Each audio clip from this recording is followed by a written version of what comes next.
Hi guys, welcome to another Austrian rant. Today I'll be ranting all over Tyler Cram's The Curse of the Mountain. Now, I'm laughing here. I've got a little bet with myself. I decided that I was going to, after the video...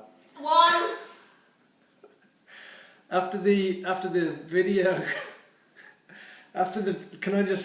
I'm going to say this properly. After the video lesson we had from David and from Wintour, I decided I was going to not do so much editing on my video, but I was going to impose a limit on the amount of times I say because I do say quite a lot.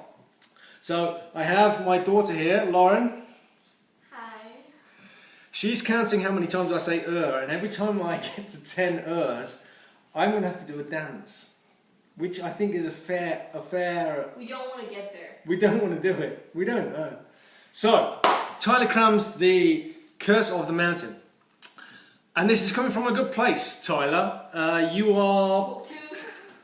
You are... I know that. I knew she was going to get that.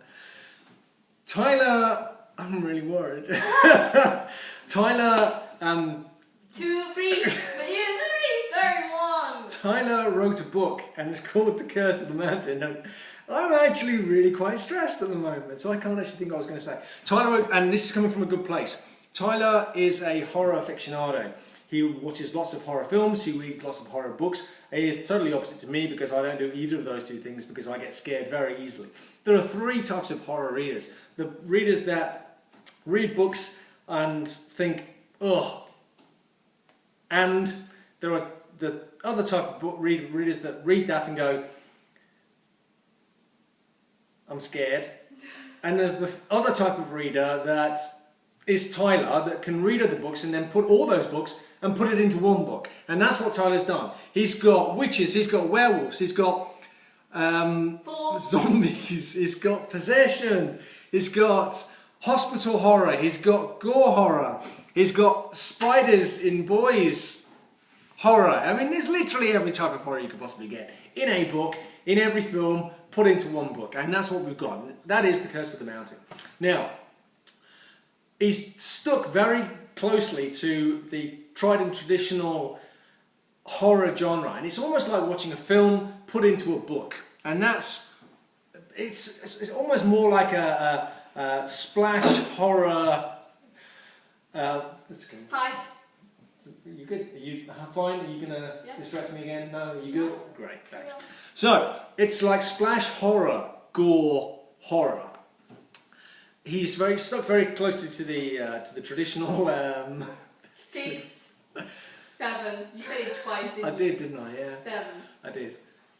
To the traditional genre types, for example, the names. He's given them very Stephen King names, for example, Ray, Wally, Don, James. There aren't any Phil, or well, there is a Phil actually, or David, or Andrew, or the Austrian, anything like that, you know, like a normal name. But it's very good because it fits the genre. It is literally like watching a horror film. Now, 9. We're a little on the edge. So there was a particular line there which I really enjoyed, which I thought was just typical, and it was this, and I wrote to Tyler, I'm really nervous, which was, Ray was a good man, didn't deserve to get eaten by a giant boy spider. That line there, that was the book, right there. That I'd almost want that on my tombstone. That could be the line that sunk the ship. It's fantastic. It is gore horror. I really liked it. I nearly said it. So, there are various elements which appeal to the nerd in me, being a nerd, and I decided to... look them up. Sumerian. That didn't count. That does count. If you say, wow. Well, you gotta put some music to it. I haven't got any music. Then give me your phone. So I think that's enough until we get to start again. We'll do it 5 now. So, Sumerian, he has a language which is a real language, which was the original earliest documented language, I believe I'm correct in saying, in the Mesopotamia, whatever. That what? That doesn't count. You said Help me out here. You said, no, that counts. Seriously? Yes, carry on. So, okay. 2.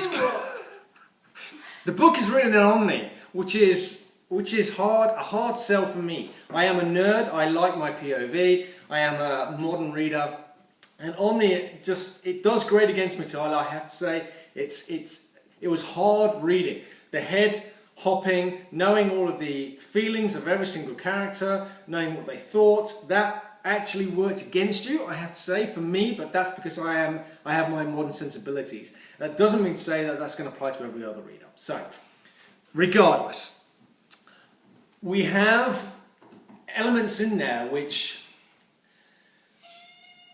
yeah, that's exactly how I'm feeling, Casimir. We have elements which, really?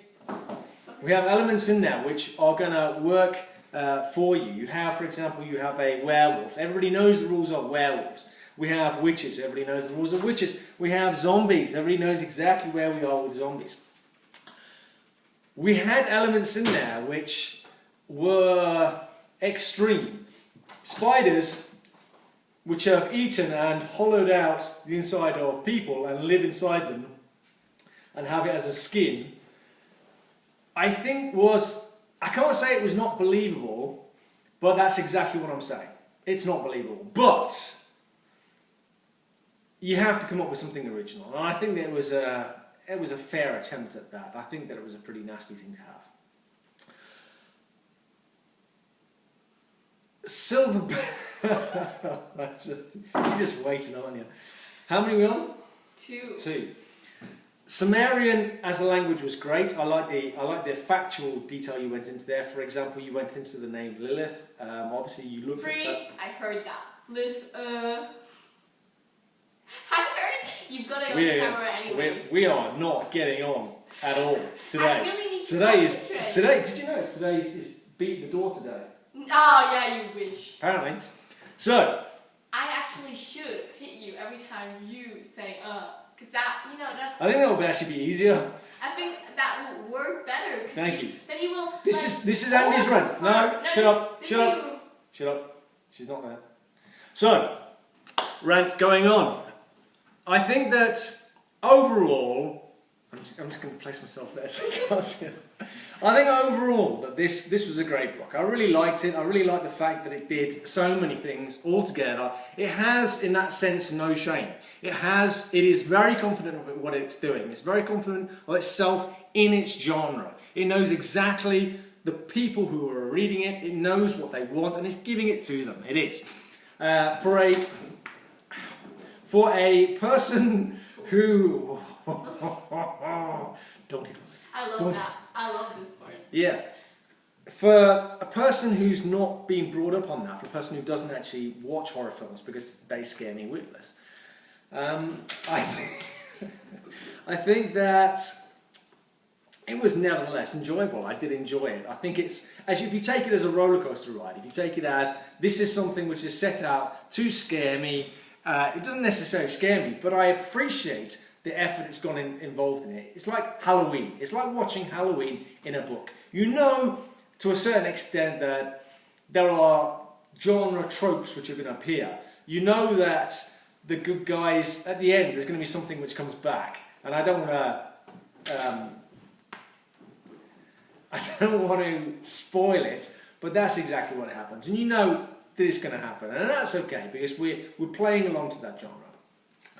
So, overall, Tyler did a really quite succinct job of pulling together a... Look at you, you are evil. I'm happy. Tyler did a great job, and I think I can only leave it with you and say, entertainment, absolute entertainment. It's an evening's entertainment, or 3 evenings entertainment for me. because I was going through it line by line. I really wanted to be nerd out on it, and I had a nerd orgasm on Tyler doing this book. Really enjoyable. Please, let's get to the end of this video so I don't say the word again and get hit. I enjoyed it, folks. That's it for me. Thank you. Bye. Bye-bye.